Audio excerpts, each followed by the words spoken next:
Come on out again. We have the two guys out here. Scott, would you please? All right, so I've got here, he's red, he's white for purposes here.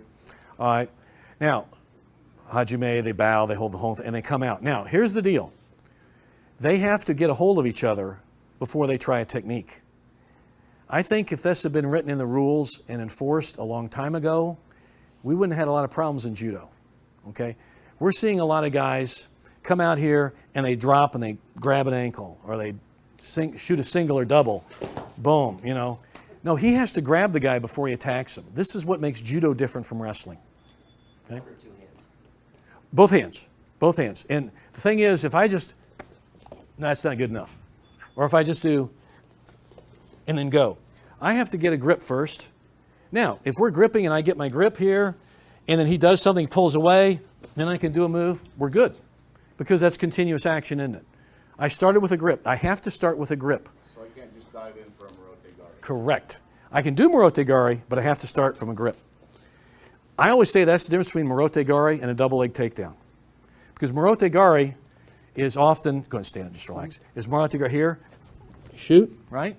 Come under. Double leg takedown is just a shoot. That's the difference between a throw and a shoot.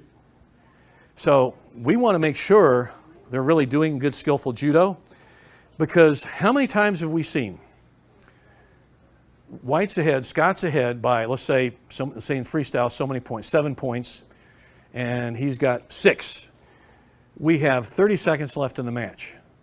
To kill time, he just drops and he grabs something. He's allowed to do that in wrestling. In Sambo, he's allowed to do that. But that's clearly, he's killing time, isn't he? He's doing everything to avoid. That's not a good aggressive maneuver.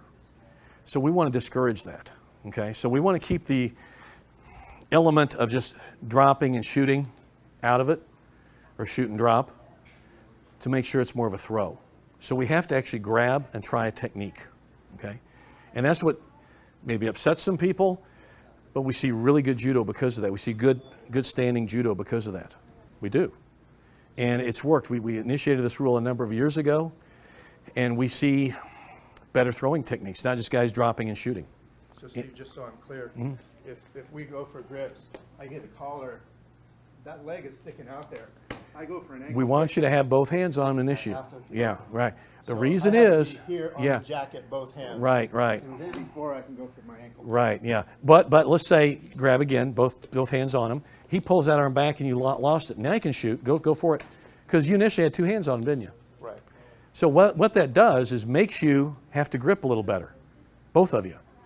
It forces them to do better judo. Yes, sir? Do you have to have the grip for a specific amount of time before you can? I just have to see. Now, that's a good point. This is not a grip. A touch and go, don't go. Remember that phrase, kind of touch and go, don't go. But grip, and once I grip, I have every intention of doing a Morote Gari on him, all right? And I may be doing it from way back here. But I gripped, then I can shoot, sure. But I've got that grip first. Now again, he may disengage, and in the course of the action flowing, I no longer have 2 hands on him, but I have 1, or he may pop it free totally. But I gripped initially. And that keeps it from just becoming another form of wrestling. It's now judo. Has to be a legit grip, yeah. And again, the grips are all the same. If I here, I can't do, I can't just hold here, I can't. But we do allow the pistol grip. We allow the pistol grip, and as long as I'm not defending it.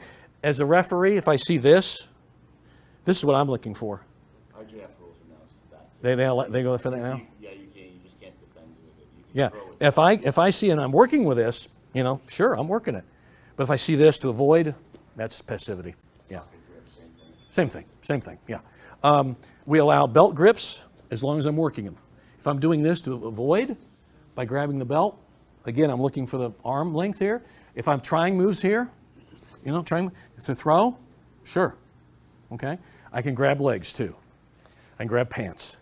So Morote Gari, Teguruma, Kataguruma, Sukui Nagi, they're all legal. But again, we have to grab first and then go, okay? Pulling guard. We have a lot of great BJJ guys doing our sport. We love them, but they can't just come out and pull guard or jump to guard. They have to try a throw. It has to be a throw. So please, if you're a BJJ, make it look like a throw. I tell the guys, fool me. I want to be fooled. Please, make me believe in you. Okay. So did I see that cross grips and double grips and everything are all legal too? All legal. All legal. Yeah. Now, So what those look like this grip. yeah, I can do 2-on-1. Yeah, as long as I'm active. If I'm stiff and avoiding, then you're in trouble. That's Yeah. what I have right. Yeah. Yeah. If you come in, yeah, you can attack with it. You can attack with it. Absolutely. Absolutely. Yeah. Yeah. But again, jumping guard, pulling guard, make it look like a throw first. Okay? There are a lot of ways to do that. It's just, fake it Tomoe-nage. Yeah, there you go. Make it look good. Guys, I tell them before freestyle tournaments, I get a mixed crowd of BJJ, some Mr. Judo guys, and I tell them, and so you tell them the same. Please, fool me. Make it look good. I want to give you the point. And I'm not cheating the other guy, but I want to give you the benefit of the doubt, but leave no doubt. Okay, that's the important thing. Don't pop out and pull guards, butt scoot, and all that stuff. That don't go. Well, even BJJ is. I think they've regulated against that. You BJJ guys, they're not butt scooting a lot anymore like they're doing, right? Depends on the different groups. Yeah, okay. But it's never been in judo, and it's always one of those things that Kano himself was very adamant about, that we want to throw to get to the ground. We want a throwing technique to get to the ground. He favored throwing techniques. Scott and I were talking about this earlier today or yesterday. His preference was for nagewaza, throwing techniques. It was. And as a result, a lot of people have misinterpreted that's all judo should be. No, judo, through Kano's efforts, developed a very sophisticated form of newaza, ground fighting. Thanks, guys. You can sit down if you want to. Thank you. And that was the start of it. Everything we see in Brazilian Jiu-Jitsu and Sambo, I love Sambo. It's been a passion of mine for years as well. Everything we've seen in that started with judo, and there's no doubt about it. It's gone another direction in those various sports, which is wonderful. But Kano, give Kano credit for newaza as well. So it's not just a throwing sport, okay? I mean, there are throwing sports out there. If you've ever seen Mongolian wrestling, which is really cool, that's just a throwing sport. And but it has no ground fighting. But give judo credit for what it really started. So let's do it as freestyle judo rules. Yes, sir. On legal gripping and throws. Yes, sir. Kani Basami? Kani Basami is still not legal. Jerry and I talk about that often. Well, a lot of people do. I've actually seen some pretty bad injuries from Kani Basami, physically. I've actually been the recipient of a bad injury from Kani. Same as Kawazugaki. Yeah. Those are all legal in Sambo, but the scissors throw, the crab scissors, I have seen guys' knees taken out pretty badly. That's why they changed that rule. It's for safety, and we're still staying with that because we know it is some. I'd rather err on the side of caution. Double knee drop. Oh, absolutely, absolutely. I'm sure there's certain places in the United States that don't allow that. Yeah, there are. Some do, some don't. California, you can't hear. When I was a young guy in the 70s, I liked knee drop seoi-nage.